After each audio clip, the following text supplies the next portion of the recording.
예수님은 이 세상에 빛으로 오셨습니다. 그 빛은 감추인 것을 드러내실 것입니다.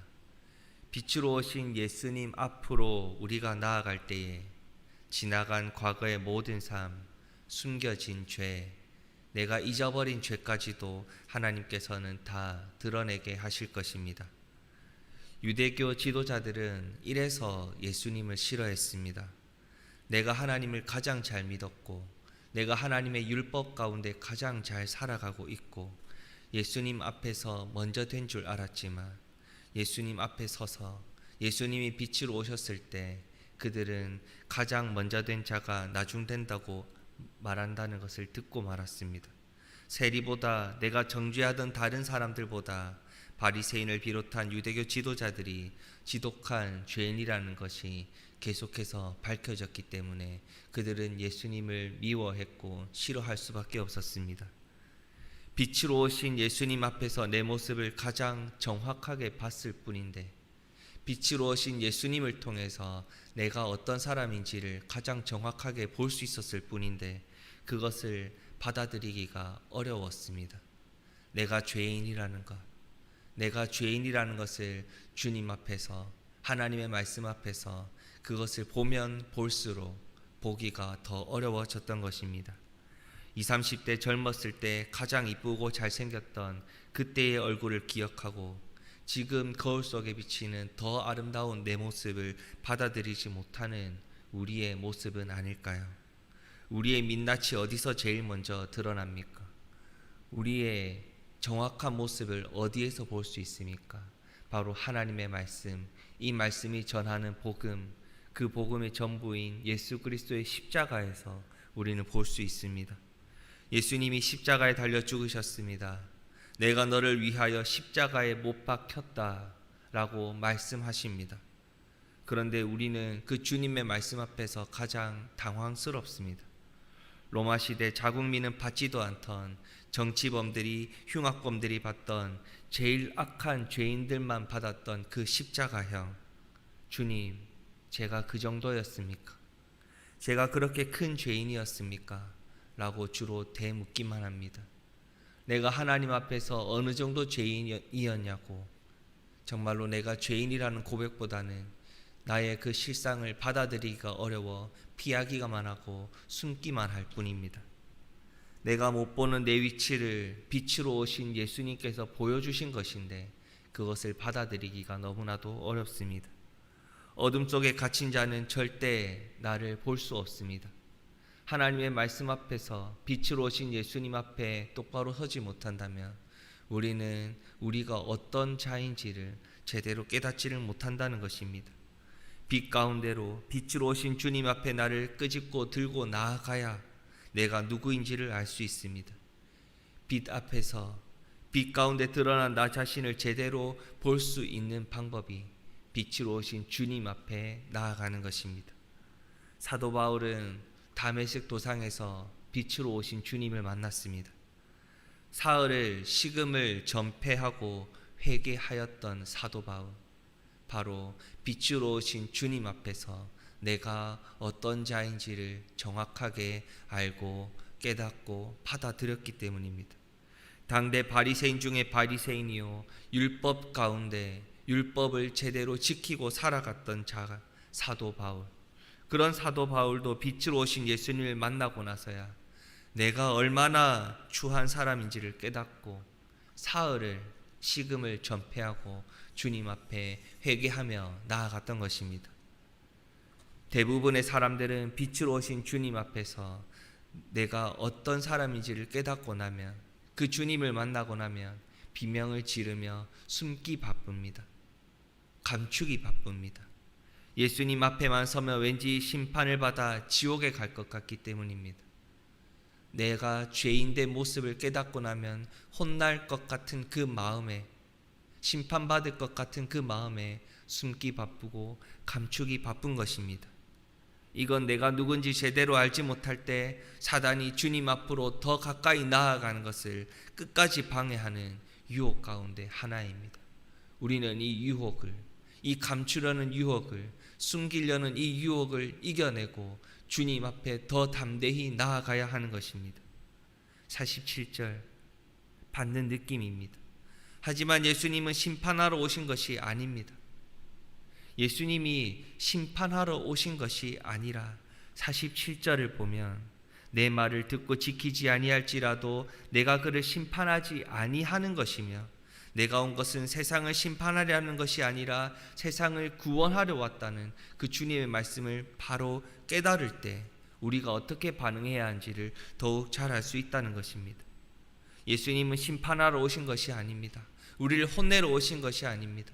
우리의 잘못을 바로잡고 우리가 주님 앞에 회개하고 주님 앞에 바로 서서 구원하게 하시려고 이 땅에 빛으로 오신 것입니다. 우리의 모든 것을 밝히 드러내시기를 원하십니다. 우리의 은밀한 죄, 감추인 죄, 잊어버린 죄까지도 다 드러내기를 원하시는 분이 주님이십니다. 그 죄의 덩어리를 다 밝히시기 위해서, 구원하시기 위해 주님은 이 땅에 빛으로 오셨습니다. 빛으로 오신 주님은 우리가 어떤 존재인지를 알게 하시고 회개하게 하시고 우리를 구원하시는 주님이십니다. 그 주님 앞으로 우리가 나아가야 하는 것입니다. 빛으로 오신 주님 앞에 나아가 어둠 속에 우리의 민낯을 다 드러내고 부끄러운 것, 남이 알면 안 되는 것, 이런 어둠 속에서 거하지 않게 하시려고 주님이 빛으로 우리에게 찾아오신 것입니다. 빛으로 오신 주님 앞에 서지 않으면, 우리가 그 주님 앞에 나아가지 않으면, 아무것도 하지 않으면 그저 지옥으로 떨어져 죽을 수밖에 없는 존재입니다. 우리는 본질상 진노의 자녀이기 때문입니다. 우리가 미워서 우리를 혼내시고 심판하셔서 지옥에 보내시는 것이 아니라 우리가 아무것도 하지 않으면 진노의 자식이라서 그저 지옥에 가서 영원토록 고통 속에 살아갈 수밖에 없는 존재가 바로 우리입니다. 예수님은 우리가 지옥으로 가는 것을 막고 천국으로 인도하시기 위해 영원토록 하나님의 품 안에서 하나님을 예배하는 자로 살아가게 하시려고 이 땅에 빛으로 오신 것입니다. 빛으로 오셔서 우리의 죄를 깨닫게 하셨고 그 죄를 용서하시기 위해 십자가에서 피 흘려 죽으셨고 3일 만에 부활하신 예수님을 믿을 때 우리에게 구원의 은혜를 베풀어 주신 분이 바로 예수 그리스도이신 것입니다. 급류에 휩쓸려 사람에게 밧줄을 던질 수 있습니다. 급류에 휩쓸려서 죽어가는 사람에게 밧줄을 던질 수 있지요. 그 급류에 휩쓸려 죽어가는 그 사람이 아무것도 하지 않는다면 그냥 그 사람은 급류에 휩쓸려 갈 뿐입니다. 그런데 그 사람에게 밧줄이 던져지고 그 밧줄을 붙잡을 때에는 급류에 휩쓸려 가지 않고 건짐을 받을 수 있습니다. 영적으로도 똑같습니다. 예수님은 우리를 구원하시는 유일하신 구원자이십니다. 우리가 아무것도 하지 않는다면 그 급류에 휩쓸려 죽어갈 뿐입니다. 그런데 빛으로 오신 주님 앞에서 우리의 죄를 깨닫고 우리의 속 안에 있는 모든 죄까지도 다 고백한 뒤에 겸손히 주님 앞으로 나아간다면, 그 빛으로 오신 주님 앞에 우리의 죄를 깨닫고 고백하고 회개한다면 우리는 그 구원의 주님을 붙들고 구원의 은혜를 누리며 살아갈 수 있는 하나님의 자녀가 되는 것입니다. 그러니 반응할 수 있어야 합니다. 주님의 말씀 앞에 반응할 수 있어야 합니다. 빛으로 오신 주님 앞에 나아가 내 안에 숨겨진 모든 죄를 주님 앞에 고백할 수 있는 믿음을 붙들어야 합니다. 그리고 예수님을 구원자로 믿고 고백함으로 내 안에 주님을, 빛으로 오신 주님을 나의 구주로 영접할 수 있어야 합니다.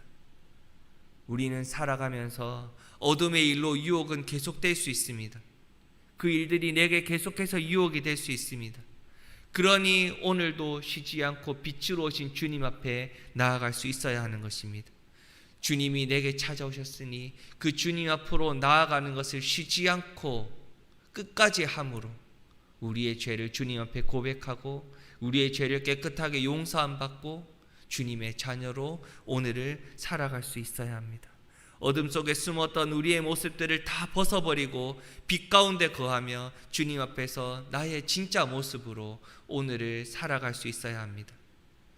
죄를 짓는 것이 더 이상의 기쁨이 되는 것이 아니라, 세상의 방식대로 살아가는 것이 나에게 더 이상의 기쁨이 되는 것이 아니라, 주님 앞으로 나아갈 때에, 빛으로 오신 주님 앞으로 나아갈 때에 하나님의 자녀로 오늘을 살아가는 것이 참된 기쁨이 되고, 주님을 나의 그리스도로 고백함으로 성령 충만함으로 오늘을 살아가는 것이 내게 참된 기쁨이 되는 그리스도인으로서의 삶을 살아가시는 갈매교회 성도님들 되시기를 주님의 이름으로 축복합니다. 영적인 싸움은 쉬지 않고 계속될 것입니다. 바쁘다고 피곤하다고 핑계를 대며 미룰 수 있는 것이 아닙니다. 싸우지 않는 순간 패배합니다. 아무것도 하지 않는 순간 급류에 휩쓸려 죽어갈 뿐입니다. 오늘도 빛 가운데로 거하기 위해, 빛으로 찾아오신 주님 앞으로 나아가기 위해 반응하십시오. 그렇게 주님 앞으로 나아가는 삶을 살아가야, 주님 앞에 내가 나아가야 내 안에 숨겨진 깨닫지 못한 죄를 주님 앞에 고백하고 영적인 깨달음을 얻고 주님을 내 안에 구주로 모시고 오늘도 성령 하나님을 의지하고 살아갈 수 있습니다. 우리의 진정한 모습, 진짜 모습을 감추지 않고 주님 앞에, 세상 앞에 드러내며 오늘도 영적으로 승리하며 살아가시는 갈매교회 성도님들 되시기를 주님의 이름으로 축복합니다. 이 시간 말씀을 붙들고 같이 기도하겠습니다. 하나님의 말씀을 거절하고 믿지 않는 자들을 긍휼히 여겨 주시옵소서. 빛으로 오신 주님 앞에 오늘도 주님 앞으로 나아가기를 쉬지 않고 나아감을 통해 내 안에 깨닫는 모든 죄들, 숨겨진 죄들 다 주님 앞에 고백하고 깨끗하게 씻음받고 영적으로 거듭나 주님을 붙들고 성령 하나님과 동행하며 오늘을 살아갈 수 있는 승리하는 하나님의 자녀 되게 하여 주시옵소서. 같이 기도하겠습니다. 주일 주신 하나님의 말씀 귀하게 붙들고 이번 한 주간 승리하는 하나님의 자녀, 코로나라는 그 어려움 속에서도 하나님을 의지하고 기도하며 승리하며 하나님이 주신 지혜로 잘 감당하며 살아갈 수 있는 하나님의 자녀 되게 해달라고 같이 기도해 주십시오. 마지막으로 우리 갈매교회 성도님들 가운데 영적으로 육적으로 아파서 지쳐가고 힘들어 가시는 분들이 있습니다. 하나님 위로하여 주시고 회복하여 주시고 치료하여 주시고 함께 해달라고 마지막으로 기도하신 뒤에 개인적인 기도의 제목을 가지고 기도하시고 자유롭게 돌아가시겠습니다. 기도하시겠습니다.